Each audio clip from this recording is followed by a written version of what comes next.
महाराष्ट्रामध्ये ज्यांची रोजच चर्चा सध्या सुरू असते ते म्हणजे मनोज जरांगे पाटील. मराठा समाजाचे मनोज जरांगे पाटील कितीतरी दिवसापासून आपलं उपोषण, आमरण उपोषण हे मराठा आरक्षण मिळवून देण्यासाठी त्यांचा हा लढा अविरतपणे असाच चालू आहे. मनोज जरांगे पाटील यांनी जो लढा सुरू केला आहे तो फक्त मराठा आरक्षण मिळवण्यासाठी किंवा मराठा समाजाला न्याय मिळवून देण्यासाठी. इथला आमचा मराठा समाज कसा मागासलेला आहे ह्याचे पुरावे सुद्धा इथे सुप्रीम कोर्टाला दिलेले सुद्धा आहेत. परंतु इथल्या केंद्राला किंवा ज्यांच्या हातामध्ये आरक्षण आहे त्यांना मराठा आरक्षण द्यायचं आहे की नाही हे सर्वस्व जबाबदारी किंवा या सत्तेमध्ये असणाऱ्या इथल्या नेत्यांची, राजकारण्यांची ही असते सुद्धा. परंतु सुप्रीम कोर्ट जसं सांगेल तसंच आरक्षणाची बाजू इथे मांडता येईल.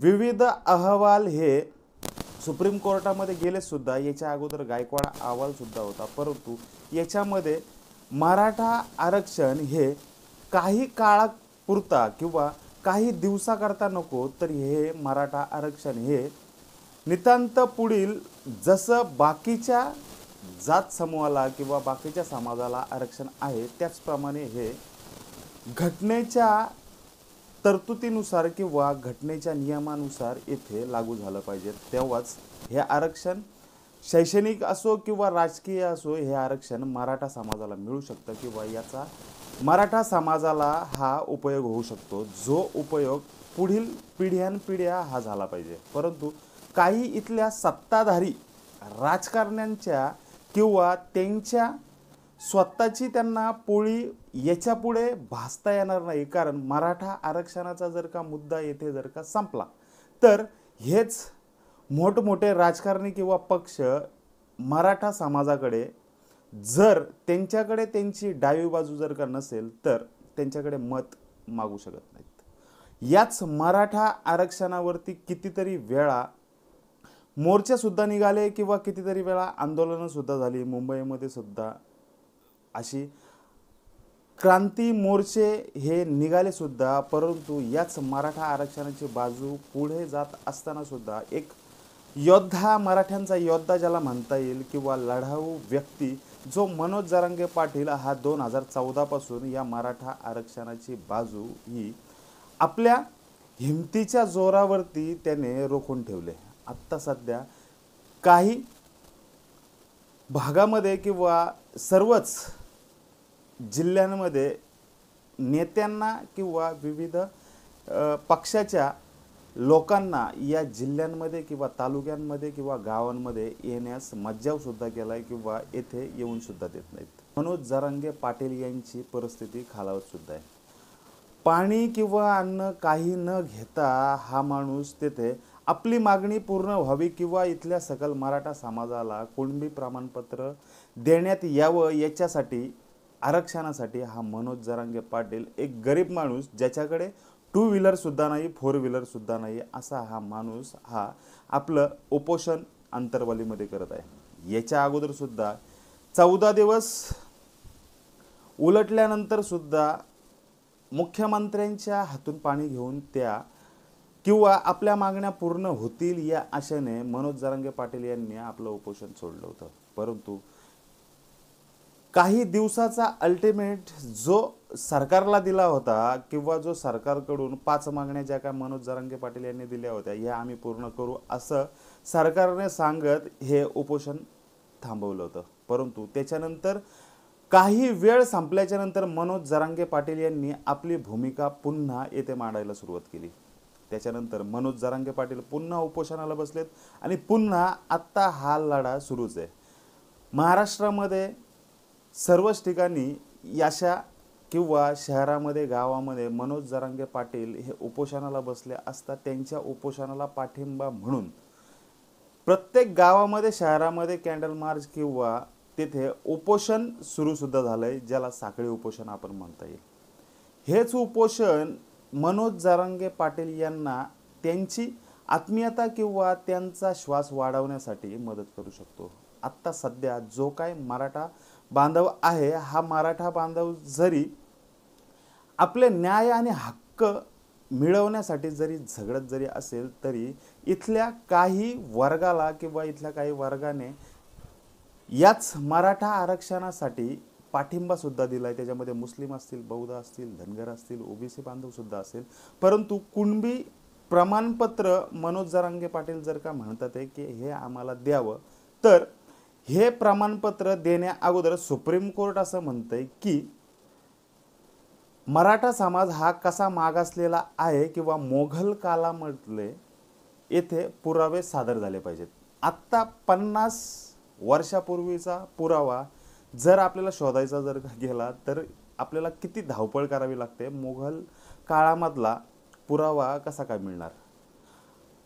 आत्ताचा मराठा समाज हा पूर्वी कुणबीच होता किंवा कुणबी समाज हा मराठा आहे हे सिद्ध होऊ सुद्धा शकतं किंवा झालंय सुद्धा. किंवा मराठा समाजाची आत्ताची बाजू, याच्या अगोदर 70 वर्षाची बाजू जर का बघितली तर मराठा समाज हा मागासलेला नसेल सुद्धा. परंतु आत्ता जर का असेल तर त्यांना आरक्षणाची किंवा पुढील भवितव्याची ही नितांत गरज आहे. परंतु इथल्या राजकीय नेत्यांना याच्यामध्ये काही इंटरेस्ट वाटतच नाही असं सुद्धा वाटतंय. परंतु मनोज जरांगे पाटील काही काळामध्ये किंवा मराठा आरक्षण मिळो न मिळो येणारी पुढील महाराष्ट्राची सत्ता बदलू शकतो एवढी ताकद ही मनोज जरांगे पाटील यांनी तयार सुद्धा केली.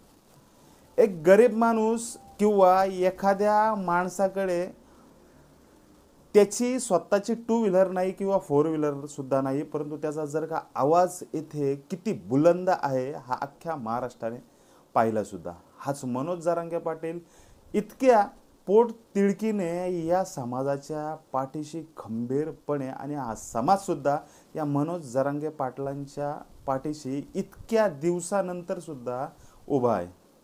मनोज जरांगे पाटील हे जरी जालन्यामधून जरी असतील किंवा त्यांच्या अंतरवालीमधून जरी उपोषण जरी करत जरी असतील तरी त्याचे पडसाद हे अख्ख्या महाराष्ट्रभर आणि महाराष्ट्राबाहेर सुद्धा उमटलेले आहेत. लवकरात लवकर इथल्या नेत्यांनी किंवा महाराष्ट्राच्या सत्ताधारी नेत्यांनी केंद्राला आदेश देऊन केंद्रामध्ये ज्या काय केंद्र जो सत्तेमधला नेता आहे किंवा ज्यांच्या हातात किंवा ज्यांच्या परवानगीने कायद्यामध्ये तरतुदी किंवा कोणत्या तरतुदीनुसार हे आरक्षण देता येईल याच्यावरती काहीतरी तोडगा नक्कीच काढू शकतो. परंतु हा तोडगा तुम्हाला काढायचाच नाही असंच वाटतंय. कारण इतक्या दिवसानंतर सुद्धा मनोज जरांगे पाटील यांची परिस्थिती जर खालावली किंवा आता खालावत सुद्धा आहे, त्यांच्या इथे माणूस जगला पाहिजे हे जर का तुम्हाला जर का वाटत जर का असेल तर मराठा समाजाला कुणबी प्रमाणपत्र देऊन मराठा आरक्षणाची सोय ही नक्की करावी. कारण इथे माणूस हा जगलाच पाहिजे. याच मराठा आरक्षणासाठी सर्वच महाराष्ट्रातल्या आमच्या बांधवांचा किंवा सर्व जातींचा, जाती समूहाचा किंवा जात पंथ धर्म आमचे वेगवेगळे जरी असतील तरी सुद्धा आम्हाला आमचा मराठा समाज हा समाज बांधिलकी म्हणून आमच्या जवळ हवा आहे किंवा याच समाजाला मराठा आरक्षण मिळणं तितकंच गरजेचं आहे. मनोज जरांगे पाटील यांनी त्यांची भूमिका आत्ता जरी स्पष्ट जरी दिसत जरी असेल तरी येत्या काही दिवसामध्येच विधानसभा, सध्या ग्रामपंचायती तर चालूच आहेत, विधानसभा, लोकसभा आणि या पूर्ण महाराष्ट्र राज्य किंवा भारतामध्ये ज्या काही निवडणूक होतील त्याच्यावरती आता काहीतरी कितीतरी जिल्हा तालुक्याने याच्यावरती बहिष्कार सुद्धा टाकला आहे.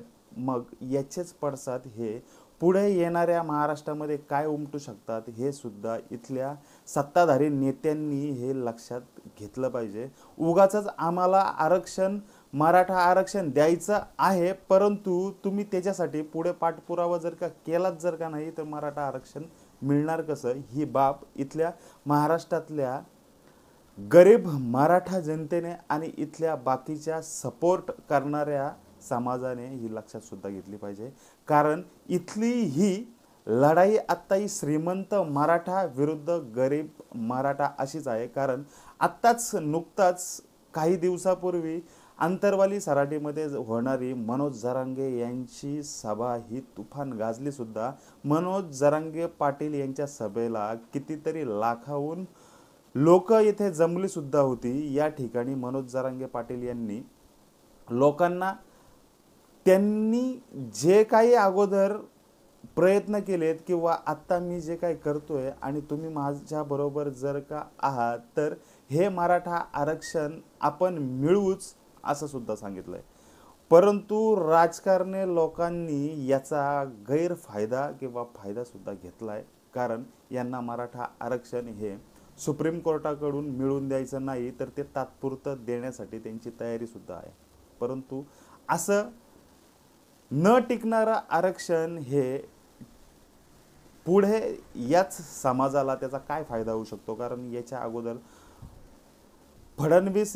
देवेंद्र फडणवीस यांनी SCBC कायद्यानुसार किंवा SCBC ॲक्ट लागू करून हे मराठा आरक्षण लागू सुद्धा केलं होतं. परंतु हे काही दिवसातच मराठा आरक्षण कोर्टामध्ये किंवा सुप्रीम कोर्टामध्ये टिकलं सुद्धा नाही. या अशा आरक्षणाचा काही फायदा नाही. जे सुप्रीम कोर्टाला मान्य असेल अशा आरक्षणाचा फायदा इथल्या आमच्या मराठा समाजाला आहे. परंतु आता येणाऱ्या निवडणुका याच्यामध्ये मनोज जरांगे पाटील हे सत्ता परिवर्तन किंवा जर हा माणूस राजकारणात जर का उतरला तर इथल्या मोठमोठ्या नेत्यांच्या आणि पक्षाच्या श्वासाला आणि जीवाला धोका आहे हे सुद्धा समजून घ्या. त्याच्यासाठी जर मराठा समाजाची मतं मिळवायची असतील तर या मराठा समाजाला आरक्षण मिळणं गरजेचं आहे. अथवा जर बहिष्कार जर का टाकला किंवा इथल्या मराठा आरक्षणाबाबत जर का ठोस भूमिका घ्यायची जर का म्हटली तर जेवढे मराठा समाजाचे सर्वाधिक आमदार किंवा खासदार आहेत त्यांनी एकाच वेळी जर का राजीनामा जर का दिला तर मराठा आरक्षण का नाही मिळू शकत हे सुद्धा आपण समजून घेतलं पाहिजे. परंतु आपल्याला मिळालेली खुर्ची ही आपण सोडणार कशी. त्या खुर्चीला हे चिकटूनच बसलेले आहेत. कारण यांना त्याच्याशिवाय किंवा यांचा पुढे बिझनेस धंदा बंद पडेल की काय असं सुद्धा वाटतंय. त्याच्यामुळे हेच मराठा वर्गातील किंवा मराठा समाजातील लोक हे आपल्या आमदारकीचा किंवा खासदारकीचा एकाच वेळेला राजीनामा देणार नाहीत. परंतु आत्ताच काही दिवसापूर्वी एका बौद्ध समाजाच्या सरपंचाने मराठा समाजाला आरक्षण मिळावं किंवा त्यांना पाठिंबा म्हणून याच सरपंचाने सरपंच पदाचा राजीनामा सुद्धा दिलाय. कारण येथे समाज बांधिलकी जपणं हे गरजेचं असतं. लवकरात लवकर सरकारने याच्यावरती ठोस भूमिका घेऊन मनोज जरांगे पाटील अशा योद्ध्याला आणि इथल्या मराठा समाजाला पूर्णपणे मराठा समाजाच्या आरक्षणासाठी किंवा याच्यासाठी धडपड करून मराठा समाजाला आरक्षण मिळवून देणं हे गरजेचं आहे.